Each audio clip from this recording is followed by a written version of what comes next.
रायजो सरकारनि बिथोन बादियै काजिगाव VCDCआवबो दिनैनिफ्राय जागायजेनबाय हारिमुवारि जांख्रिथायमा हाबाफारिया।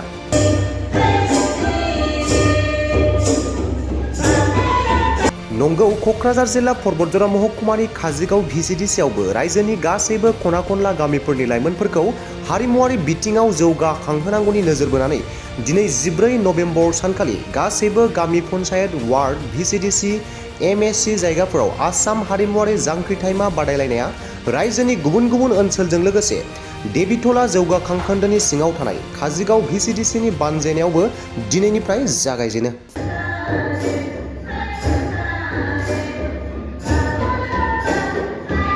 बे बादायलायनाय हाबाफारियाव गुबुन गुबुन फरायसालिनि गोबां फरायसुला फरायसुलि बिथांमोनजों लोगोसे माखासे आइजो गावसुंथा आफादनि सोद्रोमाफोरखौबो मैखोमै बाहागो लानायखौ नुनो मोननाय जादों।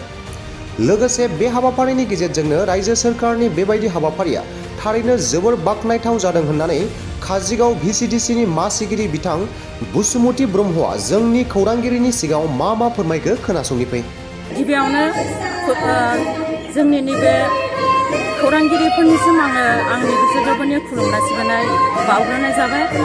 दा दिनैहाय जोंनि काजिगाव VCDC हिसाबै दुलाराय आसाम हादरावनो आसाम सांस्कृतिक महासंग्रामावहाय आङो दिनै नैबे काजिगाव VCDCनि सासे चेयारमेन हिसाबै आंबो दिनैनि बे प्रग्रामखौ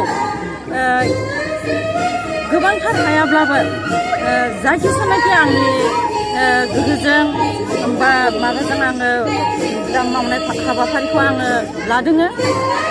जिखियानो जाया मानो दिनैनि बे हाबाफारियावहाय गासैबो जोंनि पार्टिसिपेट खालामग्रा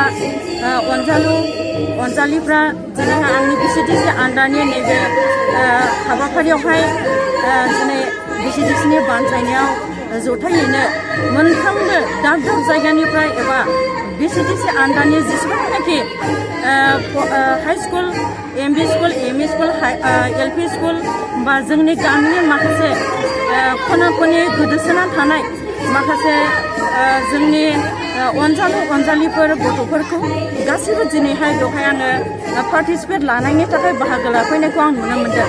दा आसा खालामदों जोंनि नैबे VCDC आन्दारनि जायफोरनिखि पार्टिसिपेट खालामनाय गथ'फोर जाहाथे गथ'फोराबो आफा इसोरनि अननाय आरो साफ्रोमबो रायजो राजानि बोर आरो आशीर्बादनि गेजेरजों मोनसे समाव जाहाथे बिसोरबो मोजां सासे मोसागिरि आरो सासे मोजां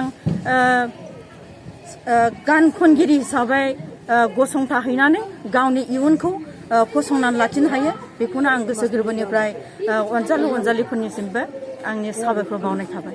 बेसेबांसो माबाफ्रा फरायसुलिफ्रा दिनैनि बे हाबाफारियाव बादायलायनायाव बाहागो लादों? दिनैनि नैबे हाबाफारियाव गासै फरायसुलिफ्रा माने 100सो फरायसुलिया दिनैनि बे हाबाफारियावहाय बाहागो लादों। আজি আমাৰ অসমৰ সাংস্কৃতিক মহাসংগ্ৰাম এই বিষয়ে আমাৰ ডিবিটলা ব্লকৰ আণ্ডাৰত আজি আমাৰ গভৰ্ণমেণ্টৰ পৰা যিটো অৰ্ডাৰ হিচাপে আমাৰ গ্ৰুপ নাম্বাৰ 2 আছিলে। এই গ্ৰুপ নাম্বাৰ 2 আজি দেবিটলা ব্লকৰ আণ্ডাৰত কাজিগাঁও VCDC আজি আমি পাৰ্টিচিপেট কৰিছোঁ, মানে অংশগ্ৰহণ কৰিছে। এই পাৰ্টিচিপেণ্টসকলক আমি ইয়াতে জাজ হিচাপে আহিছোঁ। কিমানজন ইয়াতে নাম পঞ্জীয়ন হৈছে? ইয়াতে বহুতজন আছিলে।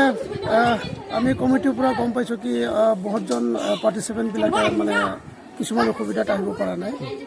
সেইটো কাৰণে সেইটো কমিটিবিলাকে জানিব আৰু যিখিনি আছে এইবিলাক আমি আজি ইয়াতে কিমানজন পাৰ্টিচিপেট কৰিছে আৰু কিমানজন ইয়াতে আমাৰ সং কেটাগৰীত এটা বিষ্ণুৰাভা 10জন নাকি আছিলে।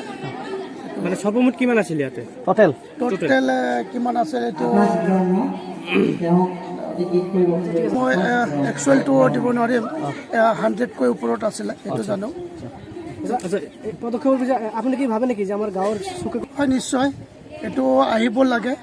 এতিয়া যেটো ডিজিটাল যুগ, আমি ভিতৰীয়া গাঁওবিলাকত আমাৰ যেহেতু ফুটবল বা স্পৰ্টছ স্পৰ্টছ লাইনতো আমাৰ ওলাব লাগে আৰু আমাৰ সংগীত জীৱনতো বহুত ভিতৰীয়া মানুহবিলাক তেনেকুৱাই এজন দুজন তেনেকুৱা ভাল ছিংগাৰ ভাল মানে আমাৰ সংগীত জীৱনতো আহিব লাগে এইটো মই ভাবোঁ ঠিক আছে